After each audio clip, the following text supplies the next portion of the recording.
You're listening to Do This First, a daily personal development podcast that focuses on science-backed, actionable steps towards your best year ever. I'm Sandy, your host. Today, we're kicking off a new 10-part series, Rising to the Top with the greatest poets of all time. We're going to kick things off with one of my personal faves, John Keats. He was one of the key figures of the English Romantic movement, known for his extraordinary contribution to poetry. He unfortunately died at the young age of 25. He was born on October 31st, 1795, and passed away on February 23rd, 1821. Keats' untimely death was primarily attributed to tuberculosis, which was a very common disease at the time, and it plagued him for several years leading up to his passing. While Keats produced remarkable works during his short life, one of his most highly regarded and celebrated works is the collection of odes he wrote in 1819. Ode to Melancholy is one of Keats' 6 famous odes. The poem reflects Keats' exploration of the theme of melancholy, capturing the beauty and bittersweet nature of this complex emotion. Keats wrote Ode to Melancholy during a period of personal struggle and emotional turmoil. He was grappling with concerns about mortality, love, and the transience of life, which are reflected in the themes of the poem. The ode is part of Keats' series of odes where he delves deeply into themes of beauty, nature, and human experience. Keats was also inspired by Greek and Roman mythology, as well as the philosophical ideas of the time, which influenced his exploration of melancholy as a profound and multifaceted emotion. The poem explores the ideas that embracing moments of sadness and reflection can lead to a deeper appreciation of life's complexities and beauty. Scholars and literary critics have praised Ode to Melancholy for its exquisite language, its vivid imagery, and profound exploration of human emotions.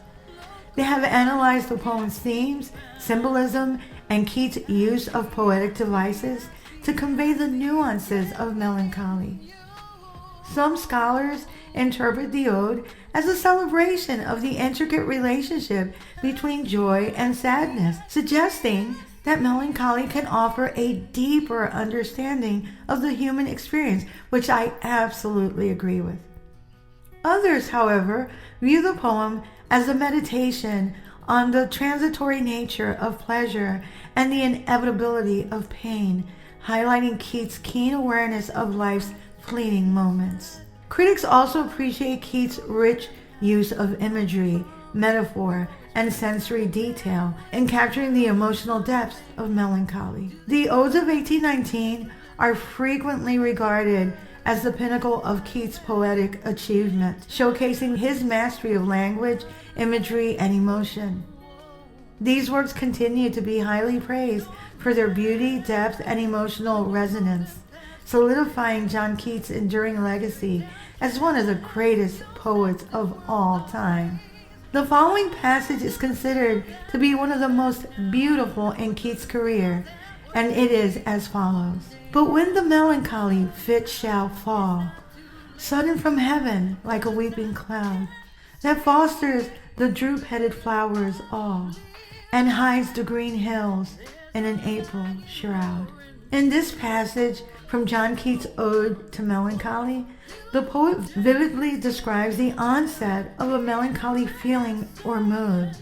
The metaphorical language used by Keats evokes a sense of sudden and intense sadness descending upon him, likened to a cloud that emerges swiftly from the sky like a weeping cloud shedding tears.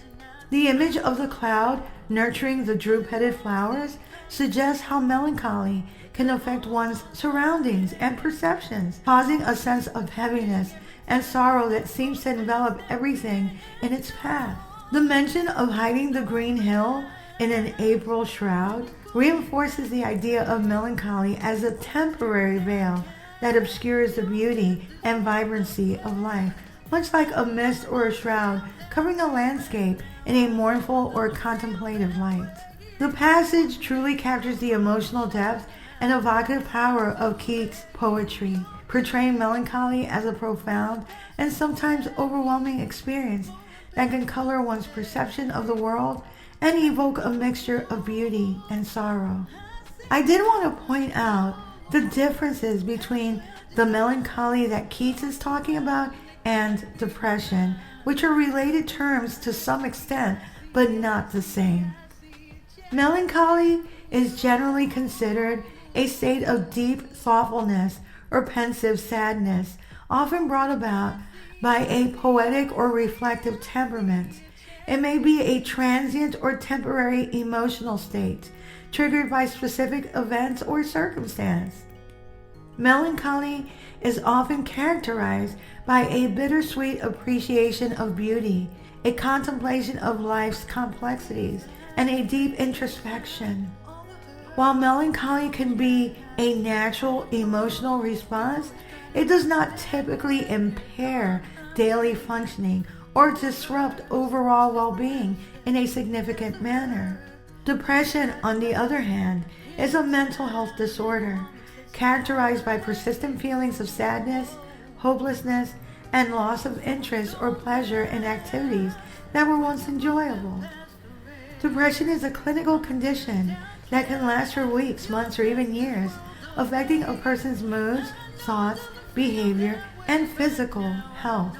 You should always seek help if feelings of sadness and despair or hopelessness are persistent for prolonged periods of time, typically over 2 weeks or more, and significantly interfere with your daily life. It's important to seek help if you experience symptoms such as a loss of interest in activities, changes in appetite, difficulty concentrating, or thoughts of self-harm. Please reach out to a physician for help. Melancholy, on the other hand, is something we've all experienced at one time or another, and it can be incredibly helpful, believe it or not, especially when we're trying to figure out complex problems. Harnessing the introspective and contemplative nature of melancholy in both personal and professional development can lead to creativity and even genius. It's almost like the hidden gift that is bestowed once you go through the fire. Here's how. Number 1, deep reflection and insight. Melancholy often prompts deep introspection and contemplation. This introspective quality can help us gain insight into our emotions, our thoughts, and motivations, leading to greater self-awareness and personal growth. The pondering aspect, especially of melancholy, can allow us to explore complex problems or issues from different angles, fostering creative thinking and innovative solutions. Number 2, creativity and artistic expression. Many artists, writers, and creatives have drawn inspiration from melancholy to produce profound works of art, literature, and music. The emotional richness and depth associated with melancholy can fuel creativity and artistic expression. The contemplative nature of melancholy can lead to the creation of thought-provoking and emotionally resonant pieces that connect with audiences on a deep level. Number 3, emotional resilience and growth. Embracing and processing feelings of melancholy can contribute to emotional resilience and growth. By acknowledging and accepting these emotions, we can develop coping strategies, emotional intelligence, and a greater capacity for empathy and understanding. The ability to navigate and work through feelings of sadness or melancholy can enhance emotional agility and well-being, leading to greater emotional maturity and a more balanced perspective on life's challenges. Lastly, problem solving and decision making. The reflective nature of melancholy can sharpen our critical thinking skills and facilitate deeper analysis of complex problems or situations. By engaging in introspection and contemplation, we can clarify our thoughts, identify underlying issues, and explore different perspectives, which can inform more thoughtful and strategic decision-making. While melancholy is often associated with feelings of sadness and introspection, it can also offer unique opportunities for personal and professional development. By harnessing the reflective and contemplative aspects of melancholy, we can gain insights, foster creativity, enhance emotional resilience, and approach problem solving with greater depth and complexity. Embracing and leveraging the positive aspects of melancholy can lead to growth, self-discovery, and a deeper understanding of oneself and the world around us. If you like what you're hearing, don't forget to leave a review. You can also read a full transcript of all my podcast episodes on my blog, DoThisFirst.life. You can also sign up for my new weekly newsletter, which will help you get your week started on a positive note, and updates on coaching, books, merch, and my public speaking engagements as they become available. Tomorrow, we'll continue with installment 2 of Rising to the Top with the greatest poets of all time. For now, I'll leave you Ode on Melancholy by John Keats. No, go not to Lethe, neither twist wolf's bane, tight-rooted for its poisonous wine, nor suffer thy pale forehead to be kissed by night's shade, ruby grape of Proserpine. Make not your rosary of yew berries, nor let the beetle nor the death moth be your mournful Psyche, nor the downy owl a partner in your sorrow's mysteries, for shade to shade will come too drowsily, and drown the wakeful anguish of the soul.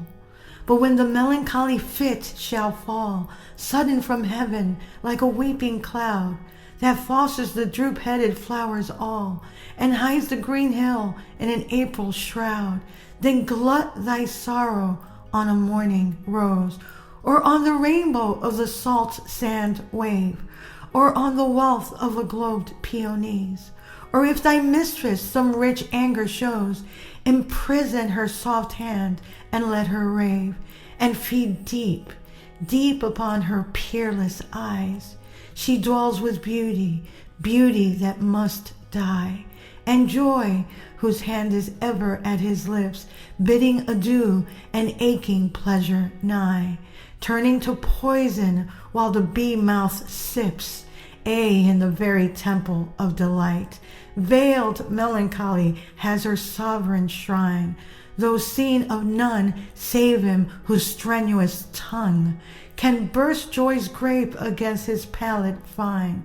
His soul shall taste the sadness of her might, and be among her cloudy trophies hung. Moving back